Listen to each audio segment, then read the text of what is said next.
Hello दोस्तों, स्वागत है आप सभी का आज के इस वीडियो में। और आज के इस वीडियो में हम बात करेंगे KKR versus Lucknow super giants का मैच नंबर 68 जो कि खेला जाएगा 20 मई शाम 7:30 बजे ईडन गार्डन्स कोलकाता में।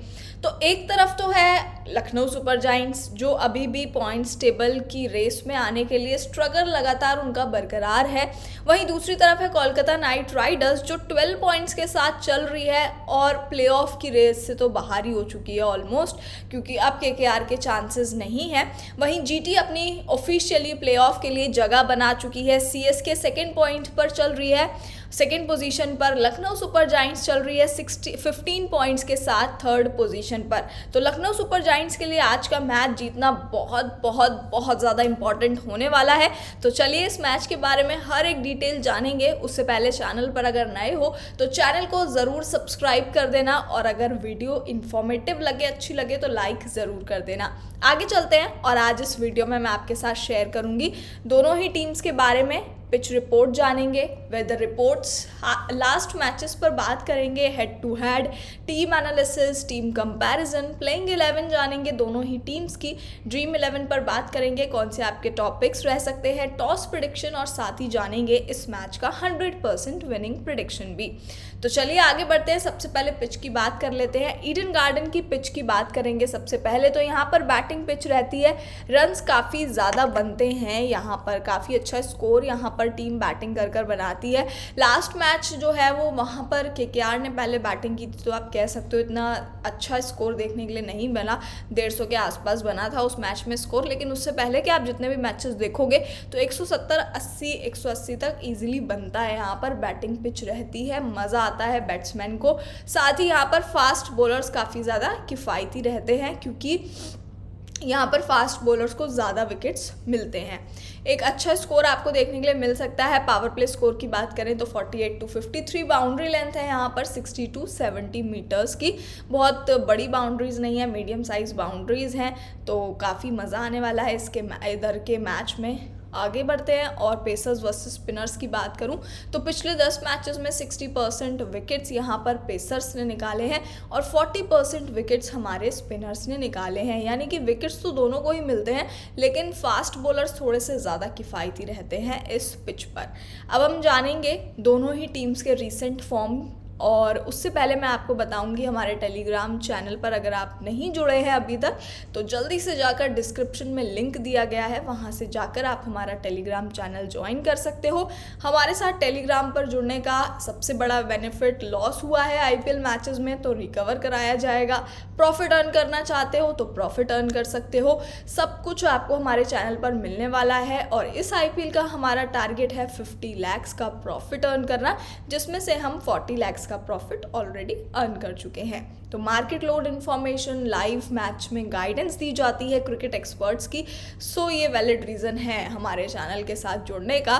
तो फटाफट से चैनल को ज्वाइन कर लो और आगे बढ़ते हैं, दोनों ही टीम्स की रीसेंट फॉर्म के बारे में बात कर लेते हैं। तो कोलकाता नाइट राइडर्स के अगर मैं पिछले 3 मैचेस की बात करूं तो यहाँ पर आप देखोगे लास्ट 3 मैचेस में से 2 मैचेस जीती है, 1 हारी है। और इस सीज़न की बात करूं तो 13 मैचेस खेले हैं, जिसमें से सिर्फ 6 मैचेस जीते हैं और 7 हारी है।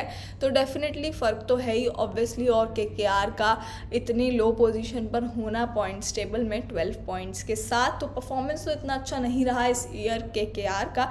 तो केकेआर के अगर लास्ट मैच देखो तो सीएसके के साथ हुआ था, जहां पर सीएसके 144 बनाती है और केकेआर वहां पर चेस कर लेती है। केकेआर 6 विकेट से जीत गई थी चेन्नई के होम ग्राउंड में। उससे पहले मैच देखो आप, केकेआर ने पहले बैटिंग की, 149 बनाए, 150 का टारगेट था राजस्थान रॉयल के लिए, उन्होंने चेस कर लिया इजीली और केकेआर इस मैच को 9 विकेट से अपने होम ग्राउंड में हार गई थी। लास्ट थर्ड मैच की बात करेंगे तो पंजाब किंग के साथ हुआ, जहां पर उन्होंने 179 का टारगेट दिया था और केकेआर ने उस टारगेट को चेस कर लिया। केकेआर 5 विकेट से पंजाब किंग से इस मैच को जीत गई थी अपने होम ग्राउंड में। तो अपने होम ग्राउंड में ठीक ठाक परफॉर्मेंस कर लेती है। और साथ ही अगर यहाँ पर पिछले 3 मैचेस देखे जाएँ तो जहाँ पर उन्होंने बैटिंग फर्स्ट की है तो एक काफ़ी अच्छा स्कोर बना नहीं पाई है। यानी कि आप इसमें जो मैच हारा है उन्होंने, तो आप राजस्थान रॉयल के सामने सिर्फ 150 का टारगेट दोगे तो वो तो चेज़ हो ही जाना है फिर राजस्थान रॉयल जैसी टीम के सामने। तो कल के उस मैच में यही हुआ था कि यहाँ पर केकेआर उस मैच को हार गई थी। आगे चलते हैं और लखनऊ सुपर जायंट्स की बात करेंगे। अगर लखनऊ सुपर जायंट्स की बात करें तो इस सीज़न के 13 मैचेस खेल चुकी है, जिसमें से 7 मैचेस जीती है, 5 हारी है। लेकिन अगर पिछले 3 मैचेस की बात करेंगे तो पिछले 3 मैचेस में से सिर्फ 1 मैच हारी है और 2 मैचेस जीती है। लास्ट मैच की बात कर लेते हैं। लखनऊ का मुंबई इंडियंस के साथ हुआ था, जहां पर लखनऊ 178 का टारगेट देती है और मुंबई इंडियंस उसको चेज़ नहीं कर पाती और लखनऊ सुपर जायंट्स इस मैच को जीत गई थी 5 रन से लखनऊ के ही होम ग्राउंड में। उससे पहले सनराइज़र हैदराबाद के साथ हुआ, जहां पर सनराइज़र हैदराबाद ने 183 का टारगेट दिया। लखनऊ सुपर जायंट्स ने चेस कर लिया राजीव गांधी इंटरनेशनल स्टेडियम में और लखनऊ सुपर जायंट्स ये मैच भी 7 विकेट से जीत गई। तो यानी कि पिछले 2 मैचेस जो लखनऊ ने खेले हैं वो काफ़ी अच्छी फॉर्म में दिखी है, क्योंकि मुंबई इंडियंस से भी जीत कर आ रही है, सनराइज़र हैदराबाद से भी जीत कर आ रही है। उससे पहले मैच हुआ जीटी के साथ, जहां पर जीटी ने 227 का टारगेट दिया और 227 का टारगेट इजीली चेज़ नहीं होता है।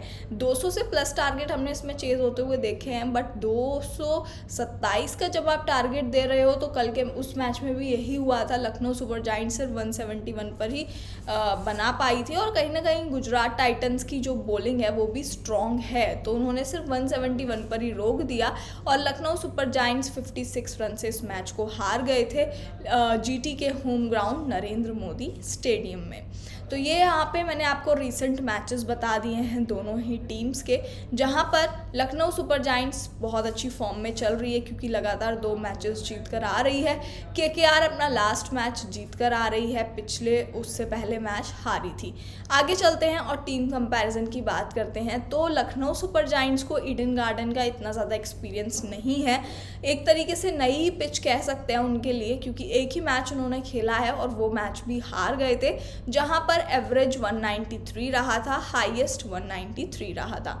लेकिन अगर मैं केकेआर की बात करूं तो केकेआर भी अपने होम ग्राउंड में बहुत अच्छा स्टैट नहीं रखता है, क्योंकि 10 मैचेस उन्होंने खेले हैं जिसमें से 30% ही मैचेस जीती है, 187 एवरेज है और 232 केकेआर ने अपने ग्राउंड पे हाईएस्ट बनाया है। यानी कि हाईएस्ट तो ठीक है, लेकिन कहीं ना कहीं अगर हम वेन्यू के पर्सपेक्टिव से देखें तो यहाँ पर आपको केकेआर का अपर हैंड नज़र आएगा। अब हम बात करेंगे दोनों ही टीम्स के हेड टू हेड मैचेस की। तो इस सीज़न तो इन दोनों के बीच में एक भी हेड टू हेड मैच नहीं हुआ है, लेकिन लास्ट ईयर खेले गए थे इन दोनों ही टीम्स के बीच में 2 मैचेस और वो दोनों मैचेस ना लखनऊ सुपर जायंट्स ने जीत लिए थे और वो मैचेस केकेआर जो है वो हार गई थी। तो यहाँ से आपको हेड टू हेड में तो पिछले साल का अगर आप देखोगे तो लखनऊ हैवी रही थी डेफिनेटली केकेआर के ऊपर। अब इस सीज़न देखते हैं कि केकेआर किस तरीके से परफॉर्म करती है या फिर Lucknow super giants last year की तरह अपनी जीत बरकरार रखती है इनके सामने। साथ ही एक और अपडेट मैं आपको बता देती हूँ कि इस मैच में बारिश होने के चांसेस हैं, तो थोड़ा सा ध्यान से खेलिएगा और एंट्रीज़ वगैरह का ध्यान रखिएगा, क्योंकि बारिश के ज़्यादा चांसेस हैं इस मैच में होने के। बाकी अपडेट्स हम आपको दे ही देंगे, क्योंकि हम आपके साथ लाइव भी जुड़ने वाले हैं, तो हो जाएगा काम। आगे चलते हैं और दोनों ही टीम्स की प्लेइंग 11 की बात कर लेते हैं। तो कोलकाता नाइट राइडर्स से अगर मैं प्लेइंग 11 की बात करूं तो यहाँ पर आप देखोगे Jason Roy, Rahmanullah Gurbaz, Venkatesh Iyer, Nitish Rana, Rinku Singh, Andre Russell, Sunil Narine, Shardul Thakur, Vaibhav Arora, Harshit Rana, Varun Chakravarthy, ये रहने वाली है केकेआर की प्लेइंग 11। और अगर मैं सबसे पहले जेसन रॉय की बात करूंगी तो अच्छी परफॉर्मेंस आई है इस सीज़न, कंसिस्टेंसी है आईपीएल सीज़न में इस बार, लेकिन यही है कि यहाँ पर थोड़े से पार्टनरशिप इनकी सही से बन नहीं पाती गुरबाज के साथ, क्योंकि वो थोड़ा सा जल्दी आउट हो जाते हैं। लेकिन अगर ये यहाँ पर साथ दे देना मैचेस में गुरबाज, तो काफ़ी अच्छी पारी मतलब ओपनिंग स्कोर जो है वो आप एक्सपेक्ट कर सकते हो केकेआर से। वेंकटेश अय्यर काफ़ी अच्छी फॉर्म में चल रहे हैं, बैटिंग से तो काफ़ी अच्छा कर रहे हैं, और बॉलिंग का इतना ज़्यादा मौका भी नहीं मिलता है। नीतीश राणा की बात करूं तो बैटिंग बहुत अच्छी हो चुकी है अब इनकी, मतलब पहले भी अच्छी थी, लेकिन इन फॉर्म की बात है कि फॉर्म में अब आ चुके हैं और हर मैच में अगर आप रिसेंटली मैचेस देखोगे तो बहुत अच्छे रन्स बनाकर दे रहे हैं। लेकिन उससे पहले जब स्टार्टिंग की थी ना तो इतने रन्स इनके बल्ले से नहीं आ रहे थे फिर भी, बट अब जो नीतीश राणा का फॉर्म आया है देखने के लिए वो बहुत अच्छी हो गई है उनकी बैटिंग, तो इम्पॉर्टेंट पिक यहाँ पर रहने वाले हैं। वहीं सेकेंड आ जाते हैं हमारे नेक्स्ट ऑलराउंडर एंड्रे रसल, जो केकेआर के मोस्ट इंपॉर्टेंट ऑलराउंडर रहेंगे, क्योंकि एंड्रे रसल की बात करूँ ना तो काफ़ी अच्छे ऑलराउंडर हैं। बैटिंग परफॉर्मेंस हो या बॉलिंग परफॉर्मेंस हो, दोनों में से किसी में भी आपको कर दे देंगे, और कुछ ज़्यादा ही अच्छा हुआ तो दोनों में चल जाएंगे। अदरवाइज़ अगर बैटिंग परफॉर्मेंस नहीं आया ना तो डेफिनेटली आप इनसे विकेट एक्सपेक्ट कर सकते हो। तो दो काफ़ी सेफ ऑप्शन रहने वाले हैं यहाँ पर आज के मैच में एंड्रे रसल। सुनील नारायण की बात करूँ तो बैटिंग का इतना अच्छा परफॉर्मेंस है नहीं, साथ में जो बॉलिंग का मौका मिलता है ना उसमें अब इनकी फॉर्म जो है वो इतनी अच्छी देखने के लिए नहीं मिली है। शुरुआत में काफ़ी ज़्यादा कंसिस्टेंसी थी, बट डेफिनेटली अब जो है सुनील नारायण की परफॉर्मेंस पर फ़र्क पड़ा है और अब विकेट्स नहीं निकाल पा रहे हैं। नेक्स्ट यहाँ पर बात करूंगी शार्दुल ठाकुर की। Right arm fast medium bowler हैं और ठीक ठाक है, किसी मैच में कभी कभार नहीं चलते हैं, अदरवाइज चल जाते हैं। अगर मैं बात करूं बॉलर्स की, वैभव अरोरा, हर्षित राणा, तो लास्ट 2 मैचेस में इनको लेकर चेंज किया गया था, इनको लाया गया और परफॉर्मेंस भी उनसे मतलब जितना मौका मिला तो काफ़ी अच्छा दोनों ने प्रूव किया है खुद को, बट नॉट फॉर ड्रीम 11 आपके लिए सेफ पिक बनते हैं। तो अगर सेफ जाना है तो मैं यहाँ पर आपको कहूँगी कि बॉलर्स में शार्दुल ठाकुर के साथ जा सकते हो। अगर बॉलर्स की बात करूं तो वरुण चक्रवर्ती एक इम्पॉर्टेंट पिक बनते हैं कोलकाता नाइट राइडर्स से। Right arm leg break bowler हैं और स्पिनर्स को विकेट्स मिलते ही हैं, तो स्पिनर भी इंपॉर्टेंट रहने वाले हैं, साथ में पेसर्स भी। वरुण चक्रवर्ती की बात करूं तो सारे मैचेस में कंसिस्टेंसी है, विकेट्स आपको निकाल कर देते हैं और इतने महंगे साबित नहीं होते हैं। एक आध मैच कभी कभार ऐसा हो जाता है जिसमें आपको रन ज़्यादा देते हुए दिख जाए, नहीं तो अदरवाइज पूरे सीजन वरुण चक्रवर्ती की परफॉर्मेंस बहुत अच्छी रही है। तो ये हो चुके हैं हमारी कोलकाता नाइट राइडर्स के प्रोबेबल प्लेइंग 11। अब यहाँ से इंपॉर्टेंट पिक की बात करें तो बैट्समैन में जेसन रॉय, विकेट कीपर में गुरबाज के साथ जा सकते हो। नीतीश राणा आपके लिए सेफ पिक बनते हैं बैट्समैन में। अब ऑलराउंडर्स की बात करूँ ना तो ऑलराउंडर्स में आप रसल को ले लेना, वेंकटेश अय्यर को यहाँ पे स्किप कर सकते हो क्योंकि बॉलिंग वो करवाते नहीं है, और रसल जो है वो दोनों ही बैटिंग भी आपको करके देंगे और बॉलिंग भी कर देंगे, तो वो यहाँ से सेफ पिक बन जाते हैं। बॉलर्स में मैंने आपको बताया कि वरुण चक्रवर्ती आपके लिए सेफ पिक रहने वाले हैं, उनके साथ आप जा सकते हो। आगे चलते हैं और यहाँ पर बात करेंगे हम लखनऊ सुपर जायंट्स की प्लेइंग 11 की। तो लखनऊ सुपर जायंट्स की अगर प्रोबेबल प्लेइंग 11 की बात करूँ तो Quinton de Kock, Kyle Mayers opening करते हुए आपको नजर आएंगे, Prerak Mankad, Marcus Stoinis, Krunal Pandya, Nicholas Pooran, Ayush Badoni, Yash Ravi Singh, Ravi Bishnoi, Mohsin Khan, Naveen ul Haq. तो ये हो चुकी है लखनऊ सुपर जायंट्स की प्रोबेबल प्लेइंग 11। अब यहाँ पर क्विंटन डिकॉक और काइले मेयर्स आपको ओपनिंग करते हुए दिखेंगे, जिनका क्विंटन डिकॉक का काफ़ी अच्छा फॉर्म रहा है इस टाइम। लास्ट मैच में भले ही नहीं चले हों, लेकिन जब इन्होंने एंट्री की थी, फर्स्ट मैच खेला अपना IPL का, तो काफ़ी अच्छी परफॉर्मेंस उसमें देखने के लिए मिली थी। और एक आध मैचेस ऐसे हो जाते हैं जहाँ पर जल्दी आउट हो जाते हैं प्लेयर्स, तो ऐसा नहीं है, बट क्विंटन डिकॉक यहाँ पर आपके लिए एक इम्पॉर्टेंट पिक रहने वाले हैं। काइले मेयर्स को लास्ट मैच में बैटिंग नहीं करवाई गई थी, दीपक हुड्डा को बुलाया था उन्होंने ओपनिंग पर, तो कहीं ना कहीं मुझे लगता है कि आज के मैच में तो इनसे ही काइले मेयर से ही ओपनिंग कराई जाएगी, क्योंकि कुछ खास कर नहीं पाए दीपक हुड्डा आकर भी, और पूरे साल ही नहीं चले हैं, तो भाई अब क्या करेंगे ओपनिंग में आकर। नेक्स्ट बनते हैं यहाँ पे प्रेरक मनकर। तो 2 मैचेस में मौका दे दिया है, मैचेस में एक में तो काफ़ी अच्छी पारी आ गई थी इनकी तरफ से, उससे पहले भी मौका दिया गया है स्टार्टिंग मैचेस में, लेकिन पिछले अगर 2 मैचेस की बात करूँ तो एक में चल गए थे, लास्ट मैच में नहीं चले थे। मार्कस स्टोइनिस यहाँ से इंपॉर्टेंट ऑलराउंडर बनते हैं, आप जा सकते हो अपनी टीम में, क्योंकि बैटिंग परफॉर्मेंस भी देते हैं, साथ में बॉलिंग भी कराते ही हैं और विकेट्स निकल जाते हैं इनसे। नेक्स्ट है कृणाल पांड्या। तो कृणाल पांड्या डेफिनेटली थोड़ा सा कंसिस्टेंसी से लैक कर रहे हैं। वहीं अगर मैं निकोलस पूरन की बात करूं तो विकेट कीपर का एक सेफ पिक बनते हैं, और विकेट कीपर में आप निकोलस पूरन के साथ जा सकते हो। नेक्स्ट यहाँ पर हम बात करेंगे लखनऊ सुपर जायंट्स के नेक्स्ट ऑलराउंडर आयुष बडौनी की। तो अगर मैं आयुष बडौनी की बात करूँ तो रिसेंट फॉर्म तो काफ़ी अच्छा देखने के लिए मिला है, बट नॉट फॉर ड्रीम 11 आपके सेफ पिक नहीं बनते हैं, क्योंकि कहीं ना कहीं डेफिनेटली रिस्की हैं। बॉलर्स पर आ जाते हैं तो लखनऊ सुपर जायंट्स के अगर बॉलर्स की बात की जाए, Yash Ravi Singh right arm medium bowler हैं और अगर इनकी बात करूं तो इनका जो रिसेंट फॉर्म है वो काफ़ी अच्छा चला है। पिछले 2 मैचेस में 3 विकेट इन्होंने निकाले हैं, बट कंसिस्टेंसी नहीं है। किसी मैच में आपको 4 विकेट निकाल कर दे देंगे, किसी मैच में नहीं चलेंगे और जब नहीं चलते तो 45-48 रन सामने वाली टीम को दे देते हैं। तो कहीं ना कहीं थोड़े से रिस्की ज़रूर रहने वाले हैं। नेक्स्ट यहाँ पे इम्पॉर्टेंट स्पिनर आ जाते हैं लखनऊ सुपर जायंट्स के रवि बिश्नोई। काफ़ी अच्छी परफॉर्मेंस है। लास्ट मैच में मुंबई इंडियंस के अगेंस्ट 2 विकेट निकाले, उससे पहले 2 मैचेस में विकेट नहीं निकाले बट स्टिल रन्स काफ़ी कम दिए थे। तो रवि बिश्नोई के साथ यहाँ पर आप जा सकते हो। नेक्स्ट यहाँ पर बॉलर हैं लखनऊ सुपर जायंट्स के पास मोहसिन खान। अगर आपको मुंबई इंडियंस के अगेंस्ट मैच याद हो तो वहाँ पर काफ़ी एंड में इन्होंने लास्ट ओवर कराए थे तो काफ़ी इंपॉर्टेंट रहे थे उनके वो ओवर्स। तो यहाँ पर हो सकता है टीम इनके साथ फिर से जाए। 1 विकेट भी निकाला था इन्होंने जहाँ पर टीम को सबसे ज़्यादा ज़रूरत थी। नेक्स्ट यहाँ पर हमारे आ जाते हैं नवीन उल हक, जो काफ़ी अच्छी फॉर्म में चल रहे हैं पूरे सीज़न IPL मैचेस में। भले ही लास्ट मैच में विकेट नहीं निकला मुंबई इंडियंस के अगेंस्ट, बट अगर उससे पहले मैचेस में फॉर्म देखोगे तो बहुत अच्छी रही है, यानी कि 2-3 विकेट निकाले हैं इन्होंने। और पेसर हैं तो सेफ पिक बनते हैं यहाँ पर। पेसर वैसे भी इस विकेट पर ज़्यादा विकेट्स निकालते हैं, तो एक इम्पॉर्टेंट पिक आपके यहाँ पर रहने वाले हैं नवीन उल हक। अब ये हो चुकी है कि लखनऊ सुपर जायंट्स की प्रॉबेबल प्लेइंग 11। अब हम बात करेंगे यहाँ से आपके कौन से टॉप पिक्स बनते हैं। तो क्विंटन डिकॉक आपके लिए इंपॉर्टेंट पिक बनते हैं। मार्कस स्टोइनिस को आप एज अ ऑलराउंडर ले सकते हो। निकोलस पूरन में as a wicket keeper pick कर सकते हो। बॉलर्स की बात करूं तो नवीन उल हक भी एक अच्छा ऑप्शन है और एक रवि बिश्नोई, मतलब एक फास्ट बॉलर और एक स्पिनर के साथ आप यहाँ पे जा सकते हो। तो अब हम बात करेंगे कि ड्रीम 11 क्या रहेगी। ये हमारी प्रॉबेबल प्लेइंग 11 पर बेस्ड रहने वाली है ड्रीम 11, क्योंकि फाइनल प्लेइंग 11 टॉस के बाद पता चलती है।